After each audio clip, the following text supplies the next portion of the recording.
Después de mi cirugía, llamé a mi familia pidiendo alojamiento. Mi nuera huyó al Caribe con mi hijo, dejándome encerrada en un asilo. «No queremos drama», dijo. Al día siguiente recibió una carta de mi abogado. Lo que pasó después la hizo suplicar de rodillas. «Me alegra tenerte aquí.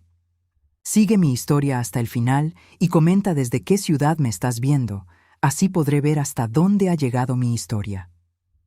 El dolor en mi pecho no era solo de la cirugía, era algo mucho más profundo, algo que ningún bisturí podría reparar. Ahí estaba yo, Leonor Castillo, de 67 años, con tubos saliendo de mi cuerpo y el corazón literalmente remendado, marcando el número de mi único hijo por quinta vez en 2 días. ¿Aló? La voz de Victoria sonó fría al otro lado de la línea, como siempre que se dirigía a mí. «Victoria, querida, soy yo, Leonor. ¿Está Jorge ahí? Necesito hablar con él sobre...». Mi voz se quebró ligeramente. Odié sonar tan vulnerable. «Jorge está ocupado». Su tono era cortante, sin una pizca de preocupación. «¿Qué necesitas?». Me tragué el orgullo. Después de criar a Jorge sola durante 23 años, después de trabajar 2 empleos para darle todo lo que necesitaba, después de vender mi casa para ayudarlo con el enganche de la suya, nunca pensé que llegaría el día en que tendría que suplicar por un poco de ayuda. Los doctores dicen que no puedo estar sola por al menos 6 semanas. La cirugía fue más complicada de lo esperado. Mi corazón.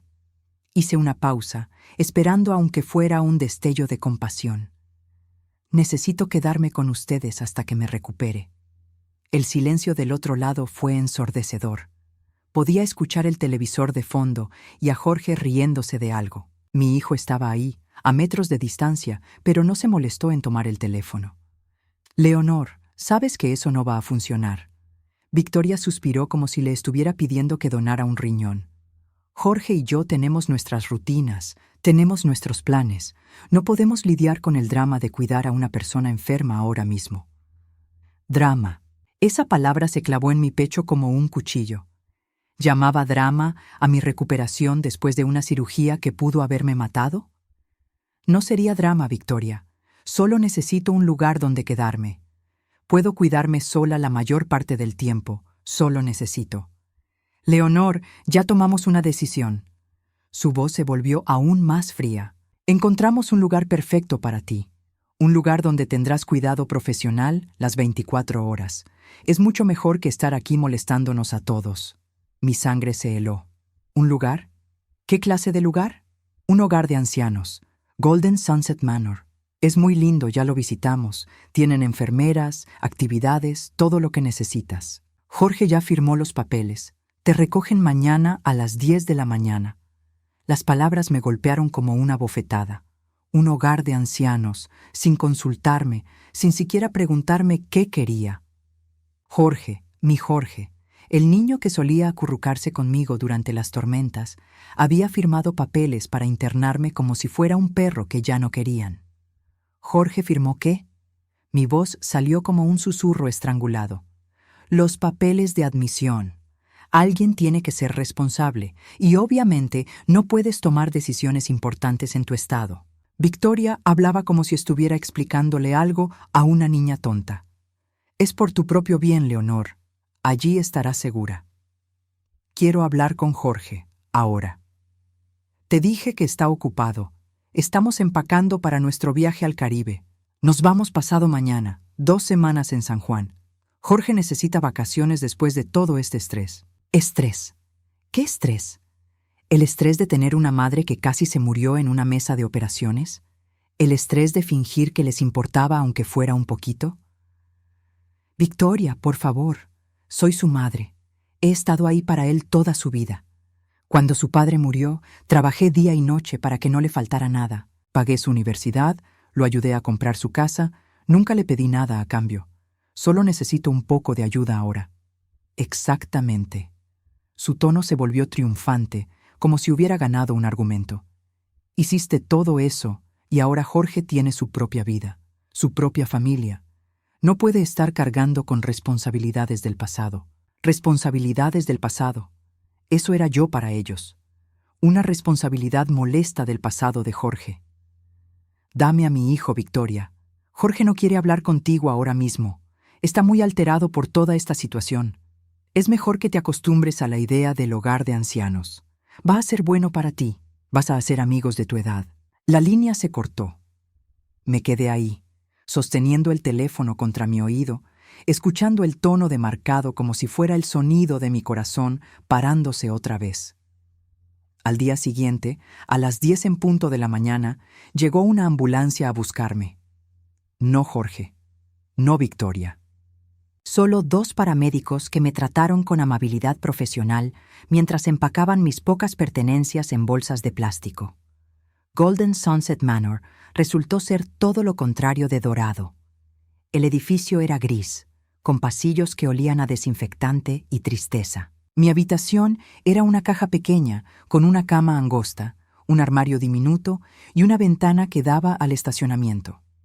La enfermera que me recibió, una mujer corpulenta llamada Patricia, revisó mis papeles con expresión aburrida. «Veo que su familia ya se fue de viaje», dijo sin levantar la vista. «Qué conveniente para ellos. Conveniente». Esa palabra resonó en mi cabeza todo el día.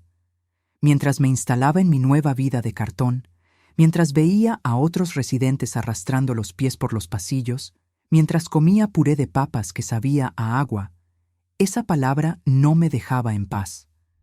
Era conveniente deshacerse de mí. Era conveniente irse de vacaciones sin la carga de una madre enferma. Era conveniente firmar papeles y fingir que era por mi bien. Esa noche, acostada en una cama que no era mía, en una habitación que olía a moho y abandono, lloré por primera vez desde la muerte de mi esposo. Lloré por la hija que nunca tuve, la que me habría cuidado con amor. Lloré por el hijo que perdí, no a la muerte, sino a la indiferencia. Y lloré por la mujer que había sido, la que había dado todo y ahora se encontraba sin nada. Al día siguiente descubrí que no era la única. La señora Martínez en la habitación de al lado también había sido depositada por su familia. Su nuera le había dicho exactamente las mismas palabras. Era por su propio bien. Pero había algo en los ojos de Patricia, la enfermera, cuando miraba mi expediente. Algo que me decía que esta historia estaba lejos de terminar. La primera semana en Golden Sunset Manor pasó como una neblina de medicamentos y resignación. Pero cuando comenzó la segunda semana, algo en mí se despertó. Tal vez fueron las historias de los otros residentes, o tal vez fue ver a la señora Chen llorar porque su familia vendió su casa sin decirle. Pero de repente, comencé a recordar cosas que había enterrado durante años. Victoria siempre ha sido muy organizada, me dijo la señora Martínez mientras compartíamos el desayuno insípido del hogar. Había estado escuchando mis quejas sobre mi nuera durante días. ¿Nunca te pareció raro lo mucho que se interesaba en tus finanzas? Me quedé con la cuchara a medio camino hacia la boca. ¿A qué te refieres? Mi nuera hacía lo mismo, siempre preguntando sobre el testamento, sobre las inversiones, sugiriendo que simplificara mi vida.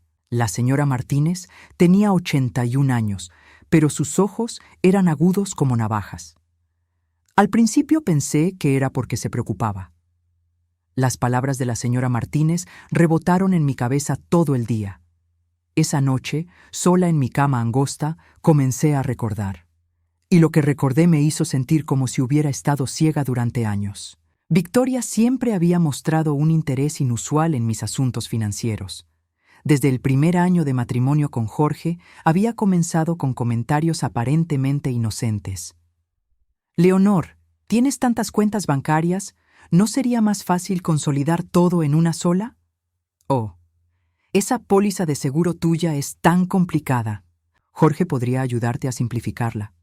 Recordé cómo, poco a poco, Victoria había comenzado a acompañarme a mis citas en el banco. «Para ayudarte a recordar todo», decía con esa sonrisa dulce que ahora me daba náuseas. A nuestra edad es fácil confundirse con tantos números. A nuestra edad. Yo tenía 58 años en ese entonces. 58, no 80. Pero Victoria hablaba como si ya estuviera senil. Y luego estaban las sugerencias constantes sobre mis pertenencias. «Leonor, tienes tantas cosas viejas. ¿No te gustaría donar algunas? Sería muy generoso de tu parte». Cada vez que visitaba mi casa, Victoria encontraba algo que consideraba innecesario: el juego de vajilla de mi abuela, las joyas que me había dado mi esposo, los muebles antiguos que había heredado de mi madre. «Es que ocupan tanto espacio», decía. «Y honestamente Jorge y yo tenemos un estilo más moderno. Estas cosas no van con nuestra decoración». Pero ahora recordaba algo más: la forma en que Victoria siempre tomaba fotos de mis cosas. «Para recordar», decía, «por si algún día quieres hacer un inventario del seguro». En ese momento me pareció considerado. Ahora me daba cuenta de que había estado catalogando mis pertenencias como un tasador. La tercera semana en el hogar, recibí la visita de mi antigua vecina, la señora Rodríguez. Había sido mi amiga durante 15 años, pero en los últimos 5 había perdido contacto con ella. Ahora recordaba por qué. «Leonor, Dios mío, ¿qué haces aquí?». La señora Rodríguez se veía horrorizada.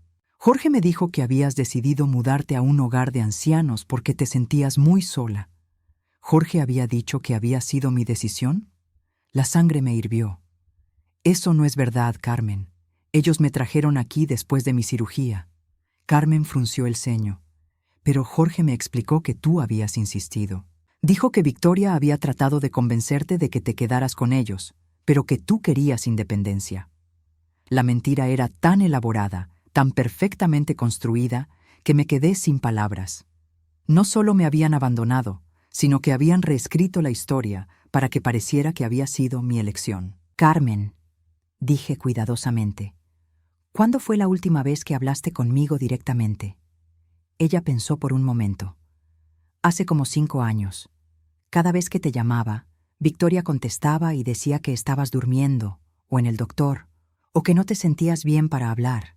Dijo que te habías vuelto muy antisocial después de los 60. Antisocial. Otra mentira. Victoria había estado interceptando mis llamadas, alejándome de mis amigas, creando una narrativa donde yo era una vieja difícil que se aislaba sola. ¿Y mis otras amigas? Todas pensamos lo mismo. Jorge nos explicó que habías desarrollado una especie de paranoia, que desconfiabas de la gente. Dijo que era mejor darte espacio». Carmen me tomó la mano. «Leonor, si hubiéramos sabido la verdad». Esa noche no pude dormir. Mi mente trabajaba como una máquina, desentrañando años de manipulación sutil. Victoria había sido como un cirujano, cortando cuidadosamente cada conexión que yo tenía con el mundo exterior. Mis amigas, mis vecinos, incluso algunos familiares lejanos, todos habían recibido explicaciones de por qué yo no podía hablar con ellos, por qué me había vuelto difícil, por qué era mejor mantener distancia. Y Jorge, mi hijo, había sido el instrumento perfecto para esta manipulación. Cada vez que yo mencionaba que extrañaba a mis amigas, él decía: «Mamá, Victoria dice que es mejor que te concentres en la familia. Los extraños solo traen problemas». Cuando intentaba hacer planes sociales, siempre había una razón por la cual Victoria necesitaba que me quedara en casa. «Jorge está muy estresado en el trabajo. Necesita que estés aquí para apoyarlo». «Oh, los doctores dijeron que no deberías cansarte tanto socializando». ¿Qué doctores? Nunca había tenido problemas de salud serios antes de la cirugía, pero Victoria siempre hablaba como si fuera frágil, como si necesitara protección constante. La 4ª semana, otro recuerdo me golpeó como un martillo. El año pasado, Victoria había insistido en que actualizara mi testamento. «Para que todo esté en orden», había dicho. «En caso de que algo te pase». Había sugerido un abogado específico, un amigo de un amigo. «Es mucho más barato que esos abogados caros del centro», había insistido, «y entiende las necesidades de las familias». El abogado había sido amable pero extrañamente enfocado en asegurar que Jorge fuera el único beneficiario de todo. «Es lo más simple», había explicado, «sin complicaciones para su hijo». Cuando mencioné que quería dejar algo para caridad, Victoria había fruncido el ceño. «Leonor, Jorge va a necesitar todo eso. Los tiempos están difíciles. Sería egoísta dar dinero a extraños cuando tu propio hijo podría necesitarlo». ¿Egoísta? ¿Dar a caridad era egoísta, pero abandonar a tu madre en un hogar de ancianos no? Mientras más recordaba, más claro se volvía el patrón. Victoria había pasado años construyendo una jaula invisible alrededor de mí, una jaula hecha de preocupación, de sugerencias útiles, de lo que es mejor para ti. Y yo había sido la cómplice perfecta. Había querido tanto ser una buena suegra, una madre que no interfería, que había permitido que Victoria tomara control de mi vida pedazo por pedazo. La quinta semana, la señora Martínez me trajo un periódico. «Pensé que querrías ver esto», dijo, señalando la sección de bienes raíces. Ahí estaba mi casa, la casa donde había criado a Jorge, donde había llorado por mi esposo, donde había construido todos mis recuerdos importantes. Estaba en venta. El precio era de $450,000. Victoria había puesto mi casa en venta sin decirme. El shock de ver mi casa en venta me dejó paralizada durante horas. Me quedé sentada en la sala común del hogar, sosteniendo el periódico con manos temblorosas, leyendo una y otra vez el anuncio como si las palabras fueran a cambiar mágicamente. Casa familiar de 3 habitaciones, completamente renovada, jardín maduro. Propietarios motivados, venta rápida. Propietarios motivados. Esas palabras me quemaron. Yo era la propietaria. Había pagado esa casa durante 30 años, cada mes sin falta, incluso cuando tenía que elegir entre la hipoteca y comprar comida decente. La señora Martínez se sentó a mi lado. «¿Quieres que llame a mi sobrino? Es abogado. Podría venir a hablar contigo». Asentí, incapaz de hablar. 2 días después, un hombre joven y serio llamado Roberto Martínez llegó al hogar. Se sentó frente a mí en la pequeña sala de visitas, con un maletín de cuero y una expresión que me hizo temer lo peor. «Señora Castillo, mi tía me contó su situación. Antes de que hablemos de la casa, necesito revisar algunos documentos legales con usted». Abrió su maletín y sacó una carpeta gruesa. ¿Alguna vez firmó un poder legal a favor de su hijo o su nuera? ¿Poder legal? Me quedé confundida. No estoy segura. Victoria me hizo firmar tantos papeles a lo largo de los años. Siempre decía que era para simplificar las cosas o para estar preparados en caso de emergencia. Roberto frunció el ceño. ¿Recuerda haber firmado algo en el hospital antes o después de su cirugía? De repente la memoria me golpeó como un rayo. Victoria había aparecido en mi habitación del hospital la noche antes de la cirugía con un montón de papeles. Solo cosas rutinarias, había dicho. Formularios del seguro, autorizaciones médicas. No te preocupes por leer todo, Leonor. Estás muy débil. Había estado tan nerviosa por la cirugía, tan asustada de morir, que había firmado todo sin leer. Victoria había insistido en que Jorge estuviera presente como testigo, lo cual me había tranquilizado en ese momento. «Creo que sí», susurré. «La noche antes de mi cirugía». Pero Victoria dijo que eran solo papeles del hospital. Roberto asintió gravemente. «Necesito investigar esto oficialmente. Mientras tanto, quiero que me dé toda la información que pueda sobre sus cuentas bancarias, propiedades, inversiones, todo». Durante la siguiente hora, le di a Roberto todos los detalles que pude recordar. Mi cuenta de ahorros en el Banco Nacional, que tenía aproximadamente $85,000. Mi cuenta de cheques con unos $12,000. La casa, que estaba completamente pagada. Una pequeña cuenta de inversiones con unos $30,000. Mi póliza de seguro de vida por $200,000. ¿Y tiene algún familiar además de su hijo? Una hermana en México, pero no hemos hablado en años. Mis padres murieron hace tiempo. Jorge es todo lo que tengo. La amargura en mi voz era imposible de esconder. Roberto tomó notas cuidadosamente. «Señora Castillo, voy a ser directo con usted. Si lo que sospecho es cierto, su nuera ha cometido varios delitos graves: falsificación, abuso de adulto mayor, posiblemente fraude. Pero necesito evidencia sólida». 3 días después, Roberto regresó. Su expresión era aún más seria que antes. Se sentó pesadamente y abrió su carpeta. «Señora Castillo, las noticias no son buenas». Su voz era suave pero firme. Su nuera efectivamente falsificó su firma en múltiples documentos. Tengo aquí copias del poder legal que supuestamente firmó usted y también de los papeles de transferencia de propiedad de su casa. Mi estómago se hundió. ¿Transferencia de propiedad? Su casa ya no está legalmente a su nombre. Fue transferida a Jorge Castillo hace 3 semanas, mientras usted estaba aquí en el hogar. Roberto me mostró los documentos. La firma es una imitación bastante buena de la suya, pero no es auténtica. Las palabras se difuminaron frente a mis ojos. Mi casa, mi refugio, el lugar donde había construido mi vida, ya no era mía. Hay más, continuó Roberto. Sus cuentas bancarias también han sido accedidas. La cuenta de ahorros de $85,000 fue vaciada hace 2 semanas. El dinero fue transferido a una cuenta conjunta de Jorge y Victoria. Sentí como si me hubieran dado un puñetazo en el estómago. ¿Todo? Todo. También liquidaron su cuenta de inversiones. Los $30,000 fueron transferidos a la misma cuenta conjunta. Roberto me mostró más papeles. Y hay algo más inquietante. Su póliza de seguro de vida fue modificada. Jorge ahora es el único beneficiario, y también se agregó una cláusula que permite cobrar el seguro en caso de que usted sea declarada mentalmente incapacitada.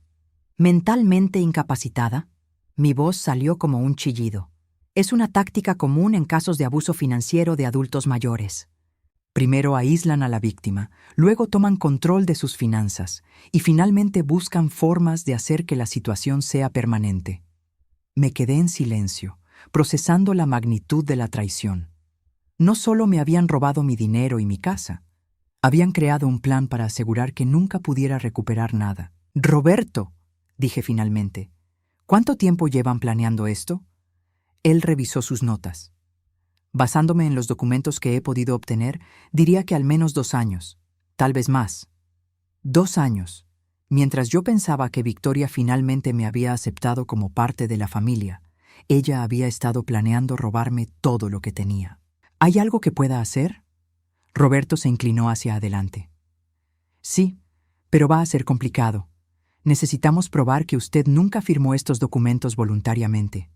También necesitamos demostrar que Victoria la manipuló y la aisló deliberadamente. ¿Cómo? ¿Hay alguien que pueda testificar sobre cambios en el comportamiento de Victoria hacia usted? ¿Alguien que haya notado que ella la alejaba de otros? Pensé inmediatamente en Carmen Rodríguez, mi antigua vecina, en mis otras amigas que habían perdido contacto conmigo, en los empleados del banco que me conocían desde hacía años. Creo que sí. Bien. También necesito que recuerde todo lo que pueda sobre las circunstancias en las que firmó documentos. Cada detalle cuenta. Esa noche, sola en mi habitación, comencé a hacer una lista mental de todas las veces que Victoria me había hecho firmar papeles. Había sido muy inteligente al respecto. Nunca me había presionado abiertamente. Siempre había usado frases como «solo para estar seguros» o «es lo que haría cualquier familia responsable». Y Jorge. Mi hijo había estado presente en muchas de esas ocasiones, actuando como testigo. En ese momento, su presencia me había dado confianza. Ahora me daba cuenta de que había sido parte del plan desde el principio. Al día siguiente, Roberto trajo más noticias devastadoras. Hablé con el administrador del hogar. Los pagos por su estadía aquí se están haciendo desde su antigua cuenta de ahorros. Técnicamente, usted está pagando por su propia prisión con dinero que le robaron. La ironía era tan cruel que casi me reí. Victoria no solo me había robado, sino que estaba usando mi propio dinero para mantenerme encerrada. Hay una cosa más que necesita saber, dijo Roberto cuidadosamente. Hice algunas investigaciones sobre el historial crediticio de su hijo y su nuera. Tienen deudas significativas. Tarjetas de crédito, préstamos para el auto, una segunda hipoteca en su casa actual. Están en problemas financieros serios. De repente todo tuvo sentido. No me habían robado por codicia pura, me habían robado por desesperación. Victoria había visto en mí la solución a sus problemas financieros y había pasado años ejecutando un plan para tomar todo lo que yo tenía. ¿Cuáles son mis opciones?, pregunté. Roberto cerró su carpeta. Podemos presentar cargos criminales por falsificación, abuso de adulto mayor y fraude.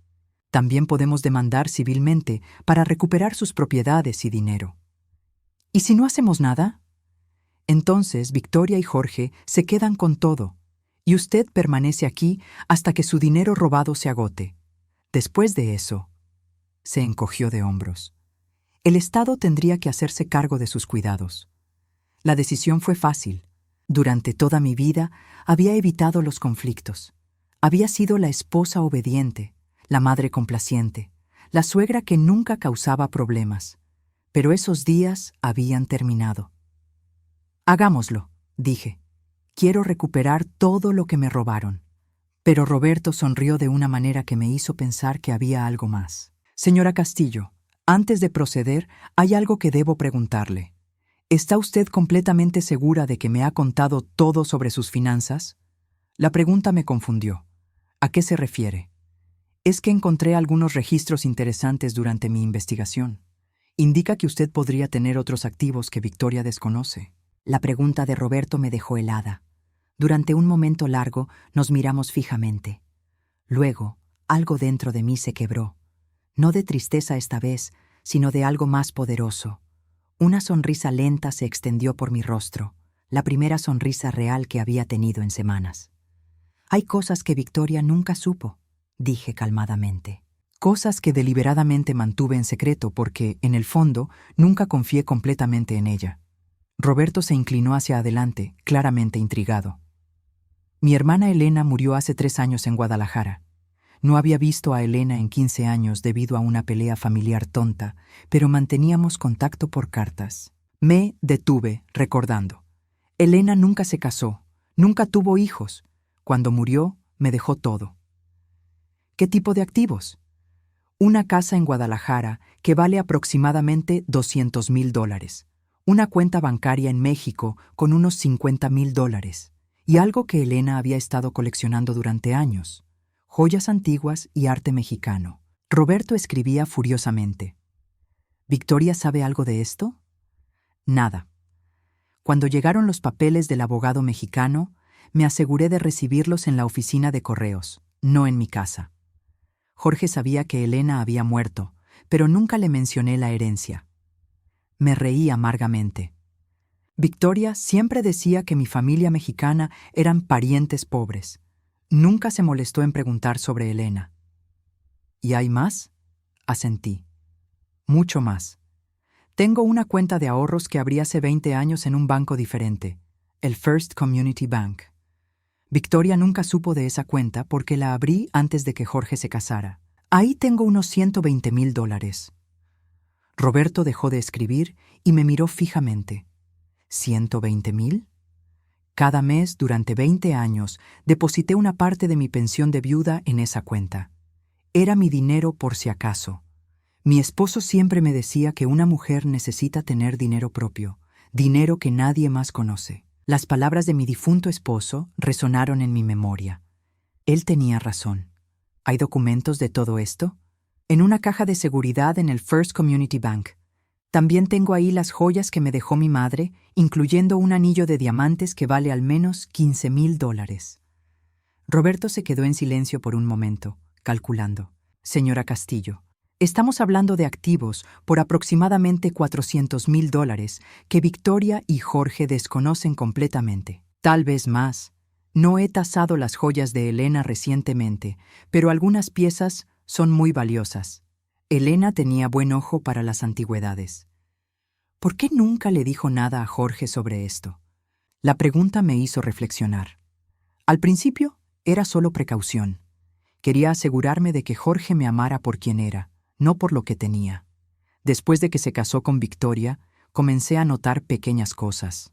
La forma en que ella siempre preguntaba sobre dinero, cómo calculaba mentalmente el valor de mis pertenencias. Algo me decía que debía mantener secretos algunos activos.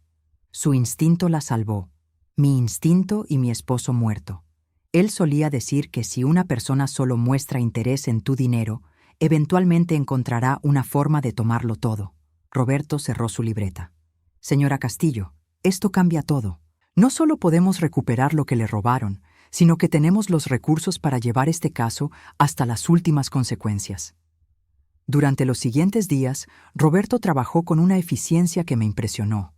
Primero, aseguró todos mis activos secretos, transfiriendo la cuenta mexicana a un banco estadounidense y consolidando todo bajo nuevas medidas de seguridad.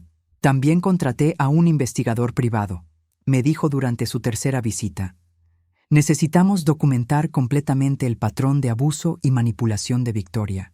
El investigador, un hombre callado llamado David Morrison, comenzó a entrevistar a personas que habían conocido a Victoria y Jorge durante los últimos años. Las historias que descubrió eran reveladores. Carmen Rodríguez confirmó que Victoria había interceptado sistemáticamente mis llamadas telefónicas. Cada vez que llamaba, Victoria me decía que Leonor estaba teniendo un mal día o que se había vuelto muy paranoica con los extraños. El gerente de mi banco anterior recordaba claramente mis visitas con Victoria. La señora Castillo siempre había manejado sus asuntos financieros independientemente durante años. Luego, de repente, su nuera comenzó a venir con ella a todas las citas. Decía que la señora Castillo estaba confundiéndose con los números. Pero la evidencia más damning vino de una fuente inesperada. La empleada doméstica que había trabajado para Jorge y Victoria durante 2 años había mantenido un registro detallado de conversaciones que había escuchado accidentalmente. La señora Victoria siempre hablaba por teléfono sobre la situación de la vieja, testificó la empleada. Decía cosas como una vez que tengamos todo transferido o cuando finalmente esté fuera del camino. También escuché cuando planearon el viaje al Caribe. La señora Victoria dijo que era el momento perfecto porque la señora Leonor estaría seguramente instalada en el hogar y fuera de sus cabellos. Roberto también descubrió algo que me heló la sangre. Victoria había estado investigando cómo declarar a alguien mentalmente incompetente. Había consultado con 3 abogados diferentes sobre el proceso legal para obtener tutela completa sobre un adulto mayor. Está claro que este era solo el primer paso, me explicó Roberto.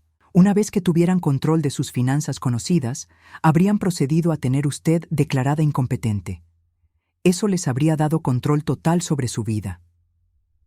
La realización me golpeó como un martillo. Victoria no solo había planeado robarme, había planeado borrar mi autonomía completamente.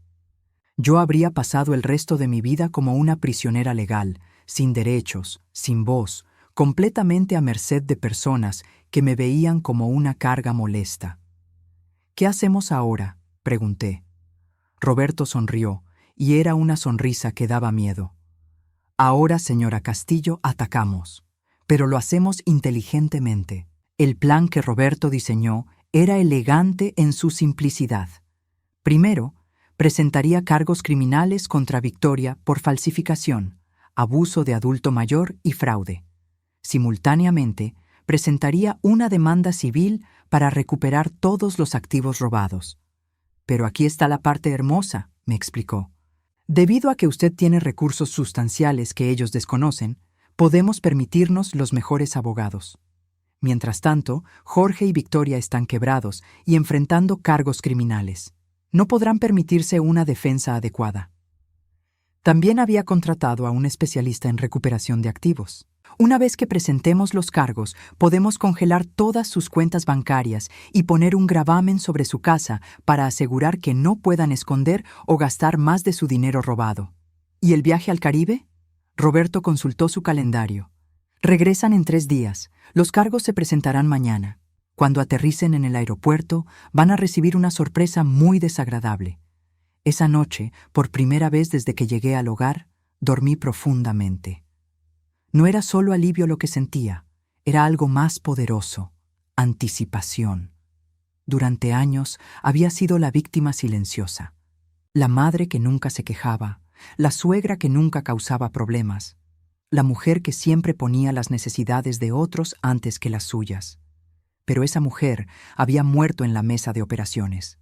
La mujer que había despertado era diferente, más fuerte, más inteligente y definitivamente más peligrosa.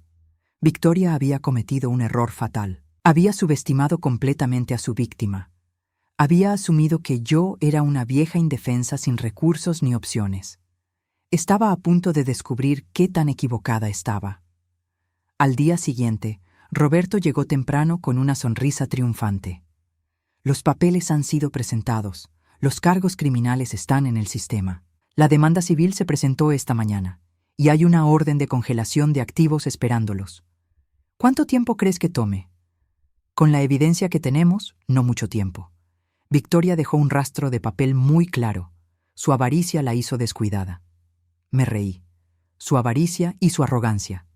Nunca se le ocurrió que yo podría tener recursos propios. Hay una cosa más, dijo Roberto, sacando un sobre grueso de su maletín. Los documentos de transferencia para sacarla de este hogar. Oficialmente, usted se va mañana. Miré el sobre y luego a Roberto. ¿A dónde voy? A donde usted quiera, señora Castillo. Con sus recursos, puede permitirse los mejores cuidados disponibles. O puede vivir independientemente si prefiere. La decisión es completamente suya. Completamente mía. Esas palabras eran música para mis oídos. El día que Victoria y Jorge regresaron del Caribe fue el día más satisfactorio de mi vida. Yo no estaba ahí para verlo personalmente, pero Roberto me mantuvo informada hora por hora de lo que estaba sucediendo. A las 2 de la tarde, su vuelo aterrizó en el aeropuerto. A las 2:30, 2 oficiales los estaban esperando en la puerta de llegadas con órdenes de arresto. A las 3, Victoria estaba siendo procesada por falsificación, abuso de adulto mayor y fraude. Jorge, como cómplice, enfrentaba cargos similares. Mientras tanto, yo estaba en mi nueva habitación en Sunset Gardens, una residencia de lujo para adultos mayores que había elegido cuidadosamente. No era un hogar de ancianos. Era más como un hotel de 5 estrellas con servicios médicos disponibles. Mi suite tenía vista al jardín, una cocina pequeña y, lo más importante, una cerradura que solo yo controlaba. Los abogados de Victoria intentaron argumentar que los cargos eran una venganza maliciosa de una mujer mentalmente inestable, me informó Roberto esa tarde. Pero cuando presentamos toda la evidencia que habíamos recopilado, incluyendo las grabaciones de la empleada doméstica y los testimonios de sus víctimas anteriores, el juez negó la fianza. ¿Víctimas anteriores? Roberto asintió con satisfacción. El investigador privado descubrió que Victoria había hecho esto antes. Hace 8 años, en otra ciudad, convenció a un viudo de 70 años de que le transfiriera sus bienes. Cuando la familia del hombre se dio cuenta, Victoria ya había desaparecido con el dinero. Por eso se mudó aquí. La imagen se volvió más clara. Victoria no era solo una nuera codiciosa, era una depredadora profesional que se especializaba en manipular adultos mayores vulnerables. Jorge alega que no sabía nada sobre el historial de Victoria, continuó Roberto. Dice que pensaba que todo era legítimo. ¿Y tú le crees? Roberto se encogió de hombros. Importa poco lo que yo crea. Firmó como testigo en documentos falsificados. En el mejor de los casos, fue negligentemente estúpido. En el peor, fue un cómplice completo. A las 5 de la tarde recibí la primera llamada de Jorge. Su voz sonaba desesperada, quebrada. «Mamá, por favor, tienes que ayudarme. Hay un malentendido terrible. Victoria dice que tú estás diciendo mentiras sobre nosotros». La audacia de la declaración casi me hizo reír. ¿Mentiras, Jorge? ¿Como la mentira de que yo decidí ir al hogar de ancianos por mi cuenta? Silencio. Luego, «Mamá, sé que cometimos errores, pero puedes arreglar esto. Solo tienes que retirar los cargos». ¿Por qué haría eso? Porque soy tu hijo, porque me amas, porque la familia se perdona mutuamente. La manipulación emocional era tan obvia que me dolía. Jorge, cuando te necesitaba después de mi cirugía, ¿dónde estaba esa lealtad familiar? Cuando Victoria me decía que era una carga, ¿dónde estaba ese amor? Victoria dice que estás confundida, que la medicación te está afectando el juicio. Jorge, mi voz se volvió fría como el hielo. Victoria es una criminal. Ha robado a adultos mayores antes. ¿Sabías eso? Otro silencio largo. No, eso no puede ser verdad. Es verdad. Y tú la ayudaste a robarme a mí. Mamá, por favor, si me ayudas ahora podemos arreglar las cosas. Podemos ser una familia otra vez. No, Jorge, ya no podemos. Colgué el teléfono. 5 minutos después sonó otra vez. Esta vez era Victoria. Leonor, escúchame muy cuidadosamente. Su voz había perdido toda pretensión de dulzura.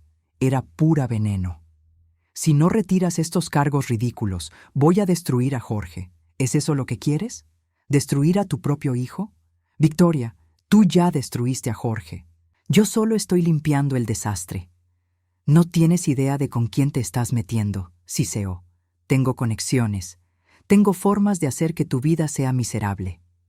¿Más miserable que abandonarme en un hogar de ancianos después de robar mi casa y mi dinero? Me reí. Victoria, ya jugaste tu peor carta.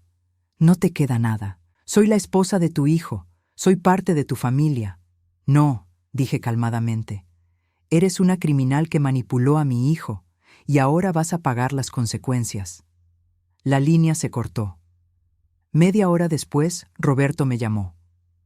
Victoria acaba de despedir a su abogado público y contrató a un bufete privado, me informó. Aparentemente, pidió prestado dinero contra la casa de Jorge para pagar los honorarios legales. ¿Puede hacer eso? Técnicamente sí, si Jorge firmó los papeles, pero es una mala decisión financiera. Están gastando dinero que no tienen en una defensa que probablemente no tendrá éxito. Al día siguiente, las cosas se pusieron más interesantes.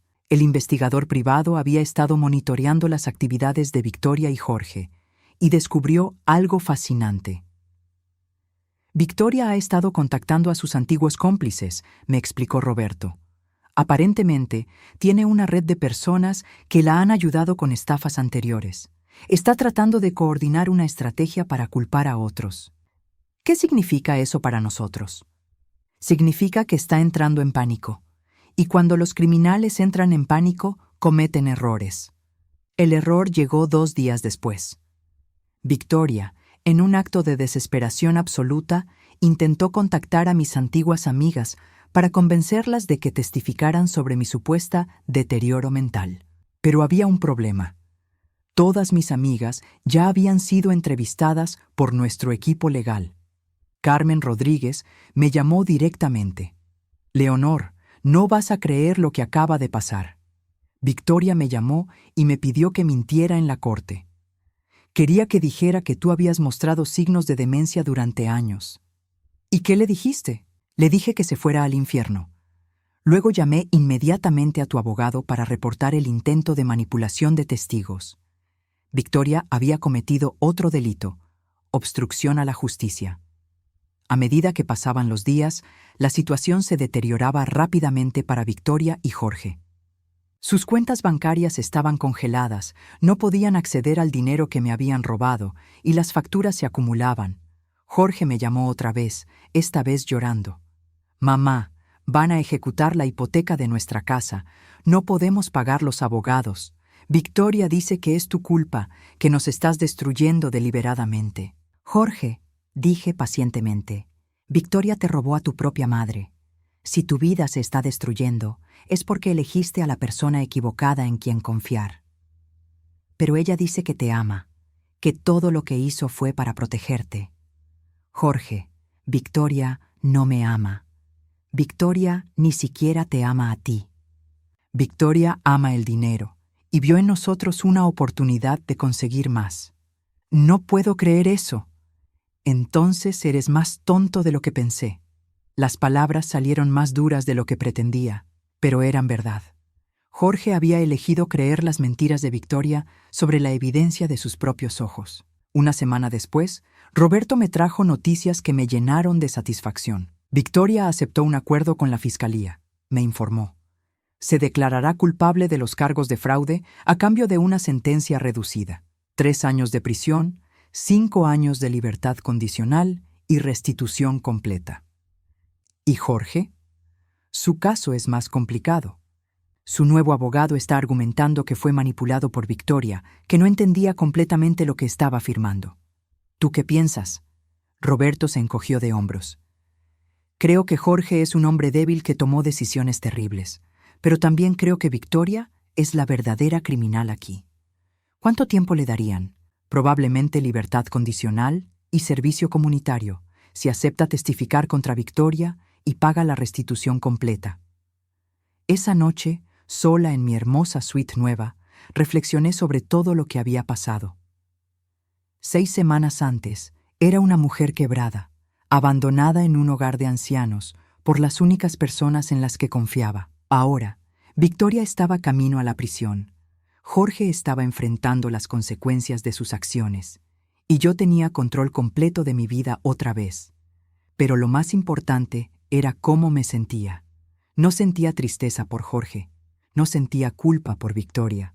Sentía algo que no había experimentado en años: paz. La mujer que había permitido que otros controlaran su vida había muerto en esa mesa de operaciones. La mujer que había emergido era alguien que sabía su valor y no permitiría que nadie se lo quitara otra vez. 6 meses después del arresto de Victoria, mi vida había cambiado completamente. Estaba sentada en la terraza de mi nuevo hogar, una casa modesta pero elegante que había comprado en un barrio tranquilo, tomando café y leyendo el periódico matutino. Era una mañana perfecta de primavera, y por primera vez en años me sentía completamente en paz. La casa no era tan grande como la que Victoria me había robado, pero era mía. Cada mueble, cada cuadro, cada planta había sido elegida por mí. No había nadie dictándome cómo debía vivir, qué debía comprar o con quién debía hablar. Roberto había hecho un trabajo excepcional. Habíamos recuperado todo, mi casa original, que fue vendida para pagar la restitución. Todo el dinero de mis cuentas bancarias, más intereses y daños. Victoria había sido sentenciada a 4 años en prisión estatal después de que se descubrieron 2 víctimas adicionales de estafas anteriores. Jorge había evitado la prisión, pero apenas. Había aceptado un acuerdo de culpabilidad que incluía 2 años de libertad condicional, 400 horas de servicio comunitario y la obligación de pagar su parte de la restitución. También había perdido su casa en el proceso de divorcio y había tenido que declararse en bancarrota. No había hablado con él en 3 meses. El timbre de la puerta interrumpió mis pensamientos. A través de la ventana vi a un hombre que no reconocí de inmediato.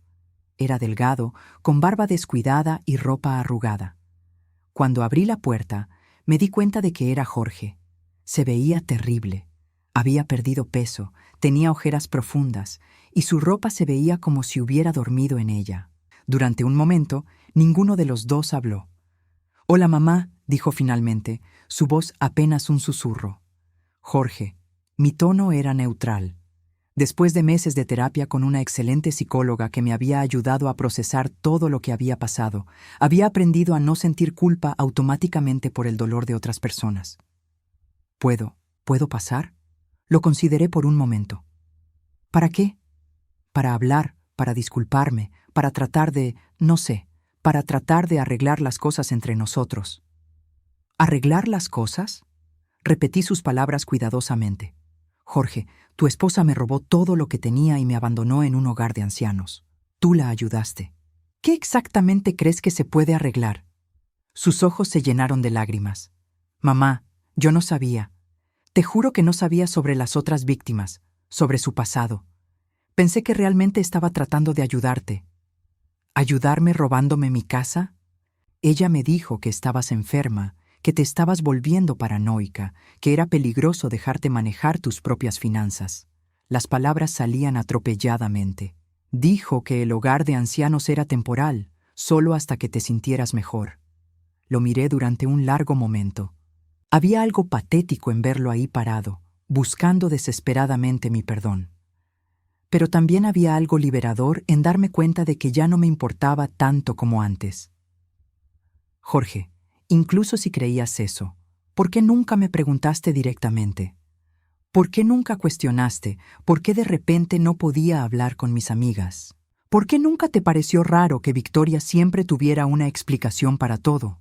Él bajó la cabeza. ¿Por qué?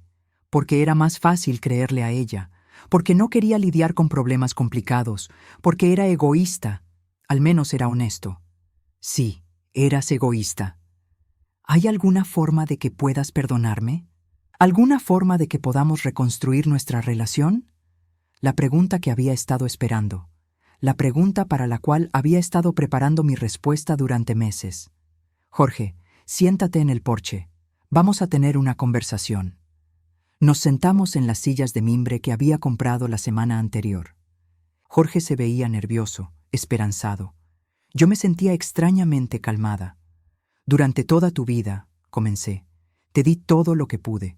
Trabajé 2 empleos para pagarte la universidad. Te ayudé con el enganche de tu casa. Nunca te pedí nada a cambio porque pensé que eso era lo que hacían las madres. Pero cuando realmente te necesité, cuando estaba vulnerable y asustada después de una cirugía que pudo haberme matado, me abandonaste. Mamá, no he terminado. Mi voz era firme pero no cruel. No solo me abandonaste, permitiste que tu esposa me robara, me mintiera, me aislara de mis amigos y me tratara como si fuera un estorbo. Y cuando finalmente descubrí la verdad y busqué justicia, tu primera reacción fue pedirme que protegiera a la mujer que me había destruido. Jorge estaba llorando ahora, pero yo continué. Así que para responder tu pregunta, no creo que podamos reconstruir la relación que teníamos antes. Esa relación estaba basada en que yo daba y tú tomabas. Estaba basada en que yo siempre perdonaba y tú nunca tenías que enfrentar consecuencias reales. Entonces, ¿eso es todo? ¿Ya no somos familia? Jorge, sigues siendo mi hijo. Siempre lo serás. Pero ya no soy la madre que era antes. Ya no soy la mujer que sacrifica su propia felicidad para evitar que otros se sientan incómodos. Me levanté y fui adentro por un momento. Regresé con un sobre. Este es un cheque por $5,000, le dije. Sé que estás pasando por dificultades financieras. Considera esto mi última contribución a tu bienestar como madre. Jorge miró el sobre con sorpresa. Mamá, yo no puedo. Sí puedes, pero hay condiciones. Saqué una hoja de papel de mi bolsillo. Estas son mis condiciones para cualquier relación futura que podamos tener. Leyó las condiciones en voz alta, su voz quebrándose. Número 1. No más mentiras. Si me preguntas algo, espero la verdad completa. Número 2. No más manipulación emocional. No usarás nuestra relación familiar para conseguir cosas de mí. Número 3. Respeto por mis decisiones. No cuestionarás cómo elijo vivir mi vida o gastar mi dinero. Número 4. Responsabilidad personal. No esperarás que rescate las consecuencias de tus malas decisiones. Número 5. Contacto limitado. Puedes llamarme una vez al mes. Puedes visitarme si haces cita previa. Cuando terminó de leer, me miró con una expresión que no pude descifrar. ¿Y si acepto estas condiciones? Entonces podremos intentar construir una nueva relación. Una relación de adultos basada en respeto mutuo, no en obligaciones familiares. ¿Y si no las acepto? Entonces, esta es la última vez que nos vemos. Jorge se quedó callado durante varios minutos, mirando el papel. Finalmente, lo dobló cuidadosamente y se lo guardó en el bolsillo. Acepto, dijo. No me gusta, pero acepto. No se trata de que te guste, Jorge, se trata de que entiendas que las relaciones requieren trabajo de ambas partes. Se levantó para irse, luego se detuvo. Mamá, ¿alguna vez vas a perdonarme realmente? La pregunta me sorprendió por su simplicidad. Jorge, ya te perdoné, pero perdonar no significa olvidar, y no significa que las cosas vuelvan a ser como antes. Significa que ya no cargo con rabia hacia ti. Significa que te deseo bien, pero también significa que ya no voy a permitir que lastimes mi vida. Después de que se fue, me quedé sentada en el porche durante 1 hora, procesando la conversación. No me sentía triste ni aliviada. Me sentía libre. Esa tarde, mi amiga Carmen Rodríguez vino a visitarme. Habíamos restablecido nuestra amistad y ahora nos veíamos regularmente. ¿Cómo te sientes después de ver a Jorge?, me preguntó mientras tomábamos té en la cocina. Extrañamente bien, admití. Por primera vez siento que tengo control de la situación. ¿Crees que cumplirá con tus condiciones? Honestamente, no lo sé. Y esa es la parte hermosa, ya no me importa tanto. Si lo hace, tendremos una oportunidad de construir algo nuevo. Si no lo hace, mi vida seguirá siendo maravillosa sin él. Carmen sonrió. Me encanta esta nueva versión de ti, Leonor. Es más fuerte. No es que sea más fuerte, reflexioné. Es que finalmente entiendo mi propio valor. Entiendo que merezco respeto, que merezco ser tratada con dignidad y que no tengo que aceptar menos solo porque alguien comparte mi sangre.